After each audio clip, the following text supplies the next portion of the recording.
Guys आज चाहिँ म किचनमा छु र यहाँ के पाक्दैछ डाइनिङ टेबल काछ हेर्न जाँदैछु। यो चाहिँ डाइनिङ टेबल हो है, बफे सेट लाग्छ अनि यहाँ बसेर खानुहुन्छ। त्यही हो। यस्तोमा के खाने आजको हाम्रो मेनु छ ट्याक what is this? माछा। ल यो त बाल्यो, भात बाल्यो, यो चाहिँ हाफ बोइल, यसलाई चाहिँ हाफ बोइल गर्नुपर्ने छ। ट्याक्क धनिया अनि त्यही हो गाइस, आज स्पेसल फ्राइडे चाहिँ यहाँ माछा। यस्तो गरम छ भित्र। अनि अहिलेको हाम्रो टाइम छ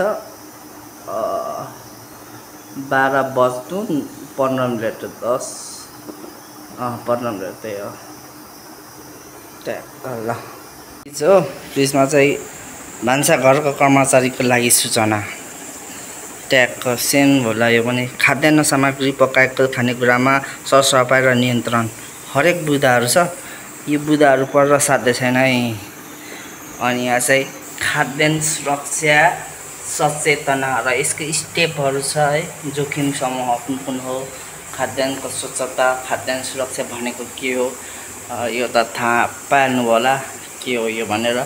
यो भनेको चाहिँ यही हो, आगो ड्याप्पा मार्ने यदि आगो लाग्यो भने। अनि यो चाहिँ यहाँ बाल्नुपर्छ। यसको चाहिँ यहाँ चाहिँ यो चाहिँ किचन यस्तो छ। यो टेबल अनि त्यहाँ सामग्रीहरू सबै त्यही हो। गाइस बिस्तारै ब्लगहरू आउँछ होला।